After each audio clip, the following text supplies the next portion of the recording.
Tensions on the Korean Peninsula have now escalated to a new high after the U.S. recently sent nuclear-armed B-2 bombers to South Korea to begin patrols and possible military use.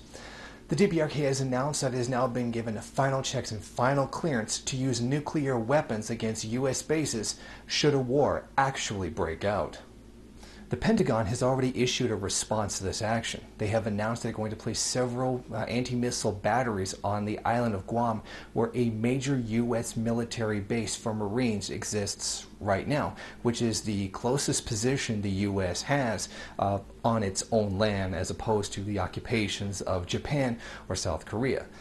Several batteries are planned to be placed. According to the New York Times, no date has yet been set, but the Pentagon has also said that each battery will cost about $800 million each.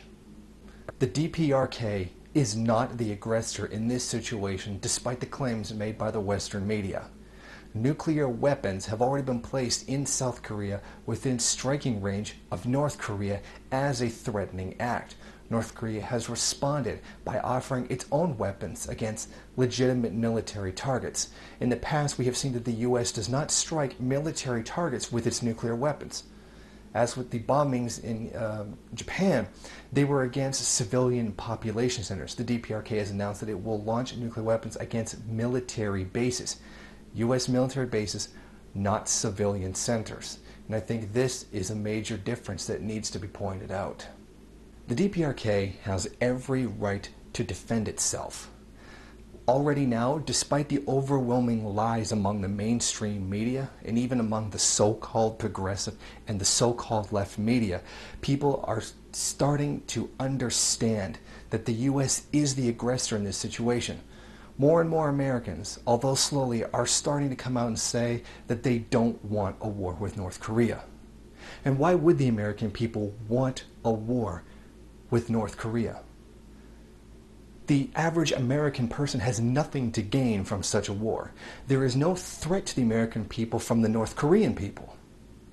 This war is entirely for the benefit of the ruling elite within the United States and the rest of the imperialist world. The public of America doesn't want to risk nuclear annihilation simply because its government doesn't like another government and wants what is presumed to be the estimated $6 trillion worth of rare earth minerals that are inside the DPRK. And the American people are right not to want this war.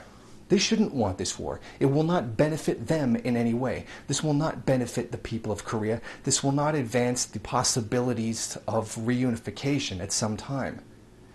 The American consciousness may be, although very slightly, turning towards an understanding that this war is unjust and should not be taking place. We can only hope that this consciousness raises to a great enough level to prevent what is essentially the threat of nuclear annihilation. 미제와 남손 개들의 대갈통을 박살내고 항복소에 화상을 찍을 놈도 없게 된다는 것을 미제 승양 이놈들과 정화대 욕적 패당들은 반드시 알아야 합니다. 하룻강아지 본무서원들 모른다고 감히 오대대고 그따위 개라발질을 한단 말입니까? 그런 미친 개무리들은 우리 소녀 사격 선수의 10만 도도 용리 때려잡을 수 있습니다. 미친 개는 멍둥이로 때려잡아야 한다고. 어제 세계 금메달을 향하여 날아가던 우리의 총탄은 미국놈의 털가슴을 향하여 날아가게 될 것입니다. 경례는 최고 사령관 동지께서 명령만 내리신다면 우리 국방체육전사들은 혁명의 청대, 계급의 청대로 새끼 무리의 정말이 얼마나 비참한 것을 똑똑히 보여줄 것입니다.